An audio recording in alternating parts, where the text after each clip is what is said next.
Donc, ce matin, épisode 296, on fait un survol du Amazing Spider-Man Comic Book numéro 122 qui nous est droppé demain, avec un petit survol également de celui qui a droppé hier, le numéro 121. Ensuite, on fait un gros plongeon dans l'article Master Collector Program qui a été droppé hier. Donc, on fait un survol de ça aujourd'hui dans notre épisode 296. Je m'appelle Jess, je suis avec TQ. Good morning, Bienvenue au VV Frog Show. Donc, Today Comic Book Amazing Spider-Man numéro 122 qui nous drop, puis qui est une pièce qui vaut quand même dans les 1500$ gradé 9.6, checkez ça. Boom! Amazing Spider-Man 9.6 pour 1800, je disais 1500, 1800$ pour un gradé 9.6, donc probablement de très bonne valeur pour le comic book, surtout sur sa version, dans un petit peu, ultra rare, d'après moi, pas ultra rare, secret rare, ici au bout, au-dessus de ma tronche de cheveux qui fait de la calvitie. Donc, numéro 121, et qui est la suite du numéro 122, avec la suite du numéro 121. Voyons, ce matin, je suis mélangé, je sais pas si c'est parce que j'ai skip mon épisode d'hier, mais let's go, on repart. Donc là, beau comic book. Ça se trouve être la fin et la mort du premier Green Goblin, dans la mesure où là, ça va être le papa Osborn qui va mourir. Puis, dans beaucoup des histoires, si je ne me trompe pas, dans Amazing Spider-Man, ensuite, c'est le fils qui devient possédé par le Gobelin et qui prend le rôle du Gobelin. Donc, quand même, fucking interesting comme comic. Donc, la mort de Osborn. Green Goblin Last Stand, des très beaux comic books avec des versions pour Vivi quand même intéressantes, puis la version Secret Rare ici, qui est, je pense, une version classique du comic book qui a déjà sorti dans le passé. On a combien de versions de ça? 5000 versions pour le comic book de demain, ce qui est une carisse de bonnes nouvelles. Si peu de versions que ça, c'est de bons signes pour les futurs prix de ceux-là. Ça me donne personnellement envie d'aller m'acheter les Common Version right away. Ils reviennent pas cher, tu te ramasses un low mint quand même à un prix raisonnable. Puis, c'est bon pour le Master Collector Program. Donc, je pense que ça vaut la peine probablement de participer, un peu comme le numéro 121. Si on regarde le numéro 121, regardez le prix du Secret Rare. Si vous êtes chanceux, c'est quand même un beau 180 douilles qui drop dans vos poches. Puis, sinon, on parle de 40 douilles ou 15 douilles pour un comic book à... un petit peu, t'as combien comic book? 6,99 en plus, même pas 10$ pour une pièce. Quand même historique, là, Amazing Spider-Man numéro 121 et 122, c'est des pièces quand même cool. Le cover est nice. J'aime beaucoup le cover, très coloré, malgré que ce soit un vieux cover, t'as une espèce de vibe et de synergie qui se ressent dans le comic book. I like it really much. It's really good looking.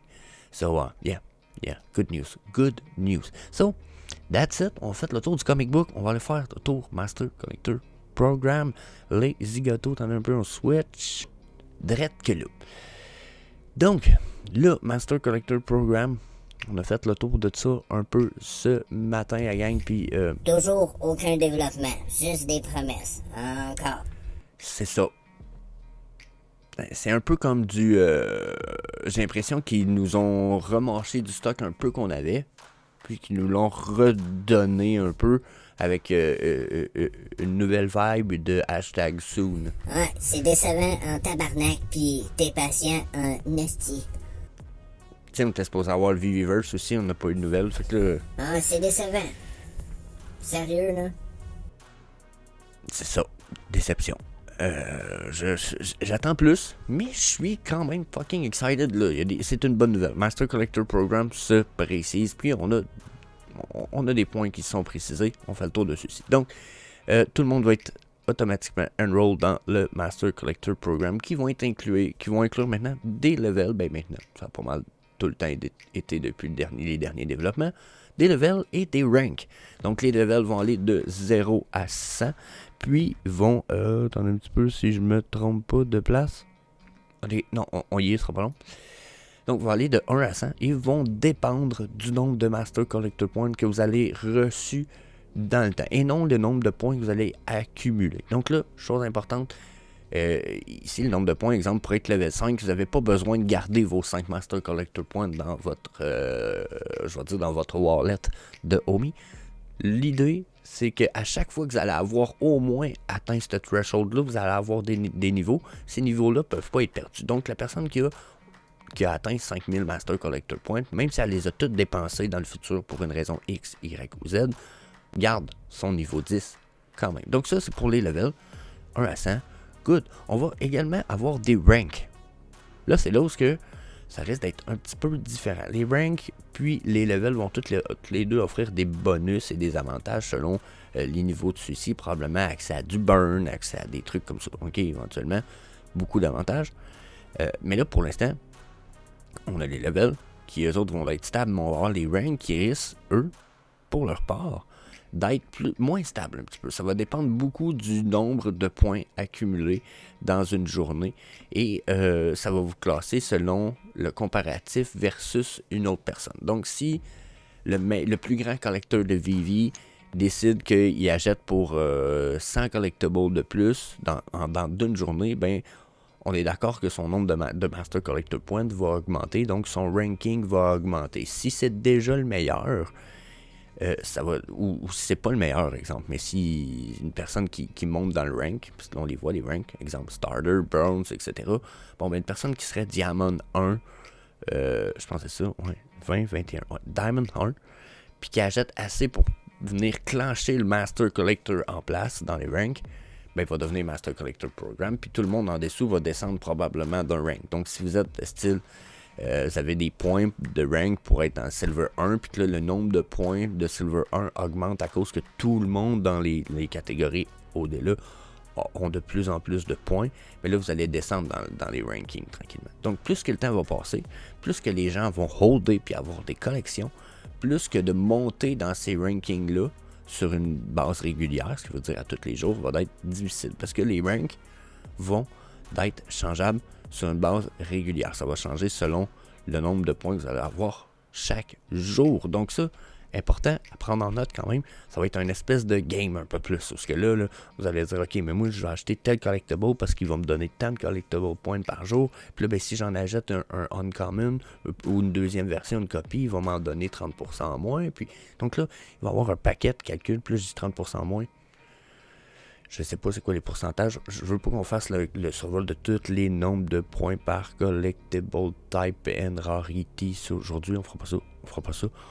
Il y en a déjà assez long à radoter. Si je vous radote ça trop longtemps, on est là toute la matinée. Ou du moins ma matinée. Ce qui veut dire probablement votre après-midi. Donc, pas plus intéressant. Donc, on commence à starter pour le rank. Bon, blablabla. C'est quoi ici? Ok. Bon, déjà, tous les points, que ce soit le point Master Collector Point, vont vous permettre d'acheter un range de features ou de perks et des benefits. Oui, des benefits pour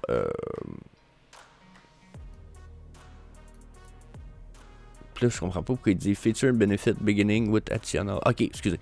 Puis tout ça va commencer par les waitlist entry. Donc là, pour le système de waitlist, ça va aller avec le Master Collector Program. Vous allez pouvoir demander des entrées de waitlist de plus. Donc là, vous payez 1, 2, 10 sans entrée de master avec votre Master Collector Point pour avoir une chance de participer à un drop puis d'avoir un collectible réservé. Ensuite, peu importe le nombre de points et de, mettons, d'entrées que vous allez vous acheter avec vos points, si vous avez acheté 100 entrées, aussitôt qu'il y en a une qui est gagnante, les autres vont être annulées. Vous avez le droit à une entrée par drop avec mon Master Collector Point. Donc, c'est plus comme une loterie qui vous permet de dire je vais prendre un billet, une entrée de plus, puis je vais voir si j'ai la chance de faire partie des chanceux. Okay? C'est comme de prendre une loterie pour être ceux qui ont le droit de réserver un collectible pour un certain temps. Une fois réservé, et si vous êtes le chanceux, il va falloir l'acheter quand même avec des gems.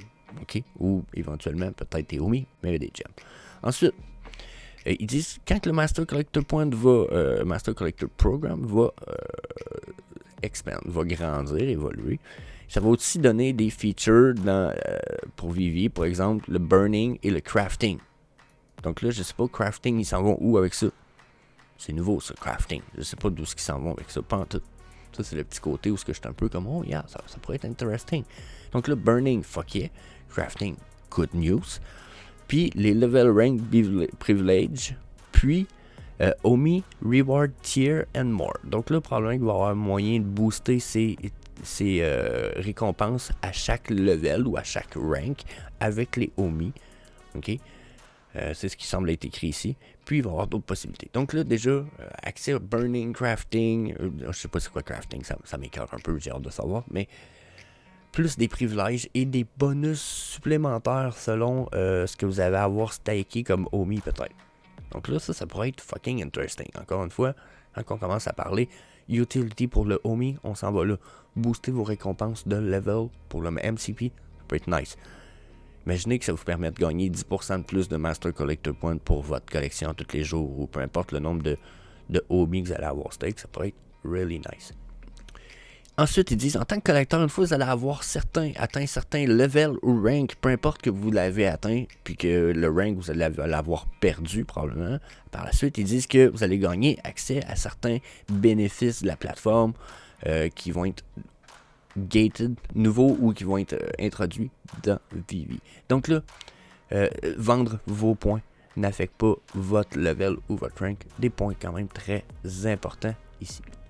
Ensuite, il y a une chose importante qui a été précisée un peu plus loin ailleurs dans l'article. Bon, si vous êtes inactif pendant 7 jours, il n'y a plus de Master Collector Points qui vont sortir. Qu'est-ce que ça veut dire inactif? C'est que vous n'êtes pas plugué sur l'application puis que vous n'êtes pas allé faire vous n'avez pas ouvert Vivi. Vous avez juste obligé d'aller voir Vivi puis d'interagir avec votre propre collection va suffire pour faire de l'activité dans l'application et vous permettre de gagner des points. Par contre, les points vont avoir une durée de vie de 6 mois. Donc, si vous avez 2 millions de points que vous avez acquis, puis que ça fait au-dessus de 6 mois, mais que vous n'avez pas dépensé ces points-là vont decay. Il va y avoir une indication dans l'application qui va vous dire le nombre de points à utiliser avant une certaine date pour pas qu'ils soient perdus. Donc, tout ça va être introduit dans l'application.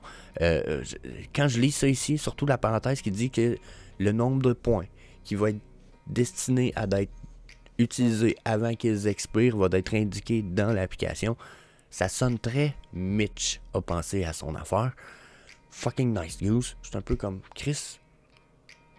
T'es en train de me dire que là en plus je vais savoir le nombre de points qu'il faut que je dépense avant de les dépenser. That's good news. Genre, calice, les choses sont bien faites pour une fois. Ça sonne right as fuck. Donc, yeah. Donc ensuite, je pense qu'on termine avec les avantages que ça va donner, surtout pour la waitlist ici. Donc là, ils disent pour ce qui est de la waitlist entry, les collecteurs vont être capables de dépenser leur Master Collector Point en échange d'entrée pour un Vivi Waitlist Drop. Donc là, avec le nouveau système de drop de la waitlist, ça va être capable de vous payer une entrée pour ça. Par contre, c'est des entrées qui vont être tirées. C'est exemple, il y a 100 entrées disponibles waitlist Master Collector Program, puis qu'il y a 1000 participants, ben c'est 10% de chance que votre entrée vous donne une chance d'avoir une réservation pour la waitlist. Donc, vous allez pouvoir en acheter autant que vous voulez. Par contre, aussitôt qu'il y en a une qui va vous donner une réservation pour la waitlist, les autres tickets vont tomber comme annulés et vous ne récupérez pas les points pour ces entrées-là, malheureusement. En même temps, ça fait legit, dans le mesure où moi, de la manière que je vois ça, je me dis, ok, mais le bot qui a beaucoup de points parce qu'il a accumulé beaucoup dans son wallet, ou même la Wells qui a des points à n'en plus finir, elle, ça veut avoir une chance d'entry dans un drop. Elle va peut-être mettre, je sais pas ça va être quoi le prix pour un entry, mais elle va mettre plus d'entry qu'une personne. Exemple, elle en mettrait 100 entry pour un drop de Spider-Man, parce qu'elle veut être sûre d'en avoir un, ben elle va gaspiller beaucoup de ses points. Ce qui est une bonne chose pour ceux qui ont beaucoup moins de points. On va voir les gens dépenser leurs points dans des drops qu'ils veulent plus, mais ça ne veut pas dire qu'ils vont nécessairement avoir plus de chance finalement, parce qu'on va tous avoir une chance d'entry pour le waitlist et une chance régulière d'entry normale qui, je sais, est principalement en ce moment pris par les bots. Je sais, je comprends. Donc, j'ai pas grand chose à dire là-dessus. Je pense que les bots, il y en a partout. On s'en sauvera pas pour l'instant. Ensuite, ils disent comment ça va marcher. Before le drop time, donc juste avant l'heure du drop, la waitlist va être ouverte. Une fois que la waitlist va être ouverte, les collecteurs vont pouvoir utiliser leur Master Collector Point pour acheter des entrées ou des sièges supplémentaires, augmentant leur possibilité d'assurer une réservation pour leur collector. Donc, c'est le point ici pour le Master Collector Point qui se trouve pour la waitlist qui va être le premier feature benefits du Master Collector Point. Je trouve que c'est une bonne nouvelle. Pour vrai, nice. J'ai hâte de voir ça va être quoi la suite parce qu'ils nous ont parlé de Craft, de Burn. Le Craft, j'en reviens pas, c'est quoi. Ils nous ont parlé de Burn. Puis, petite dernière chose, en fait, je pense que c'est la dernière chose, c'est que on va avoir aussi les accessoires qui vont être permis, qu'on va pouvoir s'acheter avec les Master Collector Points dans le VV Store. Donc ça, pour moi, c'est une big nouvelle dans la mesure que d'acheter des accessoires pour les showrooms va être crissement nécessaire, que ce soit des backgrounds pour certains trucs comme des backgrounds pour les murs ou des tapisseries ou peu importe. J'ai hâte de pouvoir utiliser le Master Collector Point pour tout ça. Donc, les nouvelles, c'était que ça va dropper très bientôt. On est en phase 2 en ce moment du Master Collector Program, développement de tout ça. Donc, à voir si ça va prendre beaucoup de temps encore. J'ai l'impression que là, on va avoir des petits délais qui commencent à m'écœurer. Ils nous ont parlé du VVverse en milieu de mois. On est rendu le 20. Pas de nouvelles de VVverse. C'est un peu... ça me fatigue. J'ai ça quand ils font ça un petit peu. Surtout que dernièrement, ils étaient plus à jour dans leur délai. Pourquoi là, on n'a pas de nouvelles? Je sais pas. Je sais pas. Puis, je vous avoue que ça me fait chier. Mais, ceci étant dit, si vous voulez venir dans jaser avec moi, venez me rejoindre sur les réseaux sociaux. Vous pouvez venir me supporter avec Patreon, bien entendu. Puis sinon, je vous invite à aller voir la vidéo qui va apparaître à la place de ma tronche d'ici les prochaines secondes. So, c'était Jess pour un autre VV Frog Show. See you later, alligator.